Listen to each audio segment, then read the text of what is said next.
guys, thank you for tuning into this great video. Today we're going to be removing my power steering, my ABS, and taking out my dashboard to clean up some wires. So as always, you want to disconnect the battery, and you know that's the first thing we got to do. Well, the easy part is done.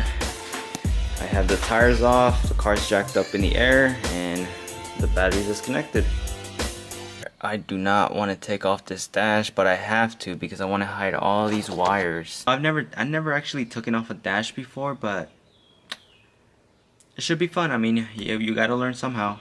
I feel like that stupid dash took forever, like drained me out completely. There were so many clips, so many sensors that you had to disconnect. So if you're doing this for the first time, just know that it's gonna take you a while and you need a lot of patience. I feel like that's also the reason why I didn't record as much, just because I was so focused in trying to remove that. Now the power steering doesn't look too bad. It looks like it's just a return line and the pressure hoses here. Plus my power steering doesn't work anymore. It has like a leak and I refuse to find it and fix it. So we're just gonna delete it.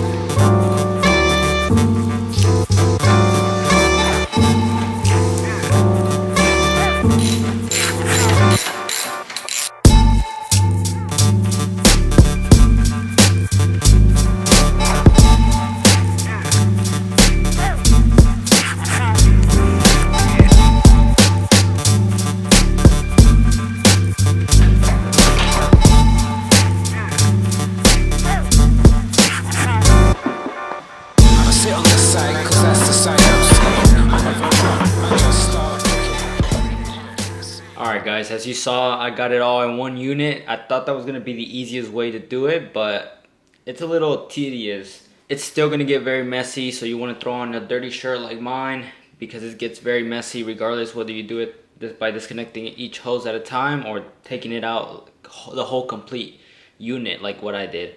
So you guys can see the fitting. I got some lock seal so that we don't have any leaks. And now I think this is enough hose to loop it around like that. That's basically what I'm going to be doing. Should be good.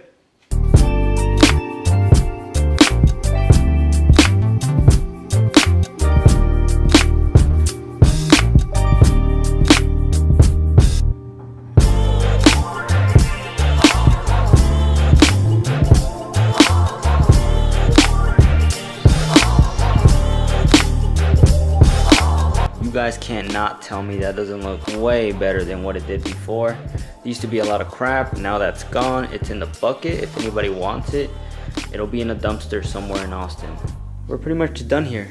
But that's the son of a gun that's gonna give me the most headache. I can already see it. I think all of this would have been easier if the engine was off the car, but we gotta work what you got.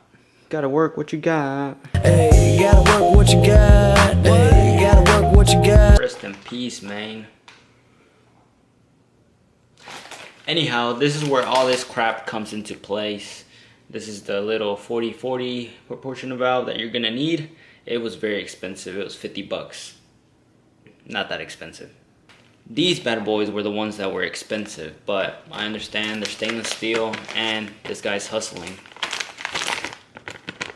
Plus, they were so nice of them to basically have directions here to tell you what these lines go for or what do they do. Bro. Now, some of you guys are going to be very confused and you guys are going to be intimidated to touch any of this stuff. Just look at this. Holy cow, we have all these lines that we have to remove. But this is the piece that we're going to switch out. These are the two lines you do not want to mess with. You do not want to break or rip or bent. But all these other lines, what the hell. Break them if you want. We have new ones right here, boy. I'm telling you, there's nothing more than working on your own car and learning how everything works, how everything functions. And you guys might be asking, then why the hell are you removing it, Juan? Well, this is a lot of mess. I plan on tracking this car. What if, hold on, what do I feel like that's everyone's excuse to remove like something? Like I feel like that's an excuse for everything, so I'm not even gonna get there. I'll be honest, I want to remove it because I want to remove it. I want my car to look cleaner. I feel like with this gone and the power steering gone and all this other crap, it'll look way cleaner than what it already does. When removing brake lines, they say to use a hex wrench, but I'm just gonna use this. I'm gonna do it all with this. I feel like this is gonna bite me in the ass.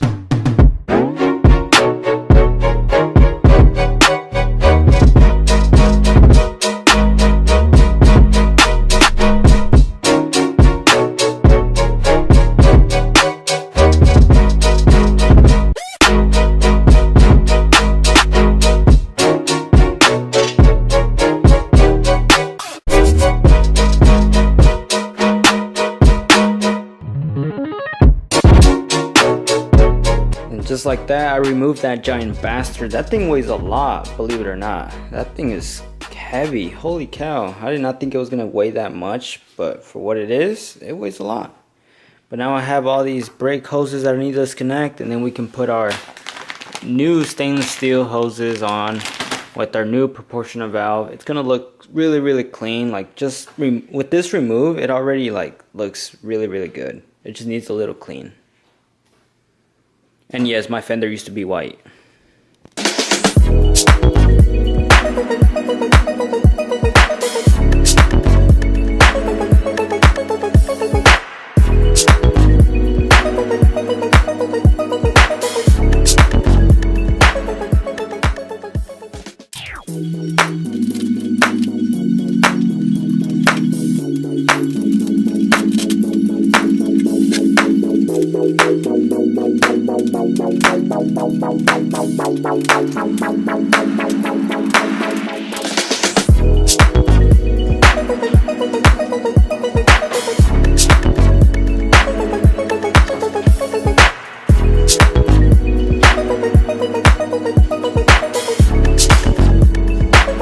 I'm so exhausted. That was very, very tiring, and it took a lot of work, took a lot of energy, but we finally did it. Have it all right there, just draining into the trash can whatever brake fluid was left.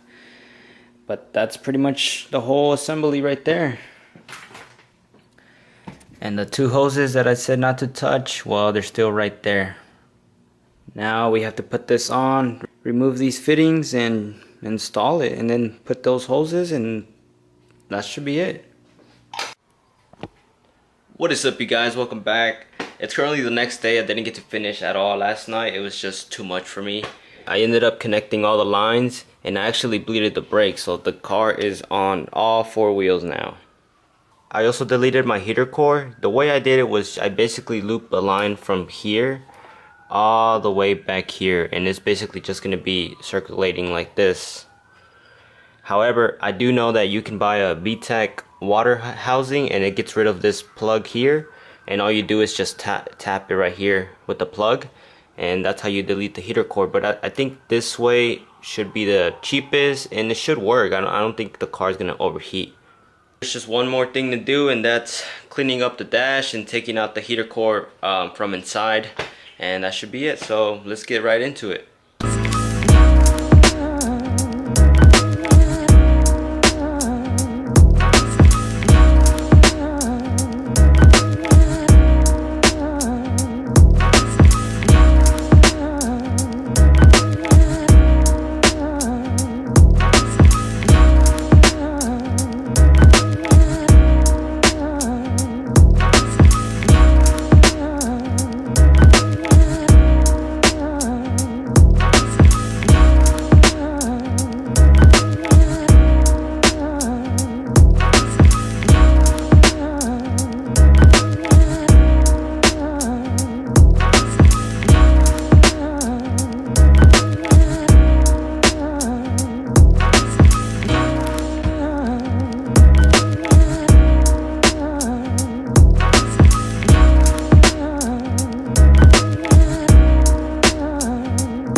Pretty much done. This took forever, but I basically cleaned up all the wires. I removed the heater core, the blower motor, a bunch of wires off the doors, as you can see. It looks really good now. But here where most of my time went, it looks really clean though. No more wires. Once I put the dash, once I flock it, actually it should look really nice. Well, there's one last thing to do, and that's connect the battery, put the cold air intake back on, fill it up with coolant, and see if it starts up.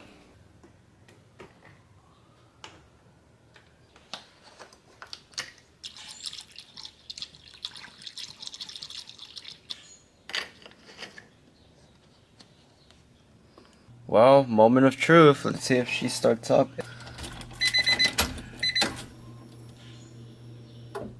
Oh man, this is...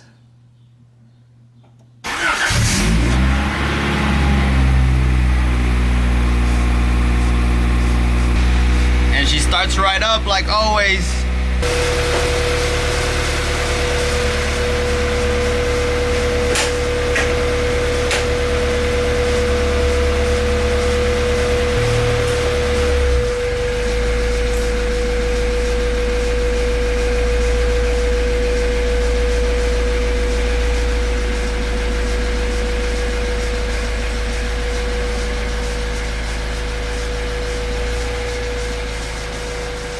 Alrighty guys, well there you have it. The car came out to be good. No leaks nowhere. Everything checked out good. The car is not overheating. Well, I wouldn't know either way because I don't have my speedometer on there. The brakes do feel a little funny, and driving without a dashboard looks kind of silly, so I'm just gonna have to drive it like that for a while until my flocking kit comes in, and then we get to flock the dash and put it back in. That's definitely gonna do it for today. I hope you guys enjoyed the video. This was very long and very exciting actually. That's pretty much it. We're pretty much done here today, so I will see you guys in the next video.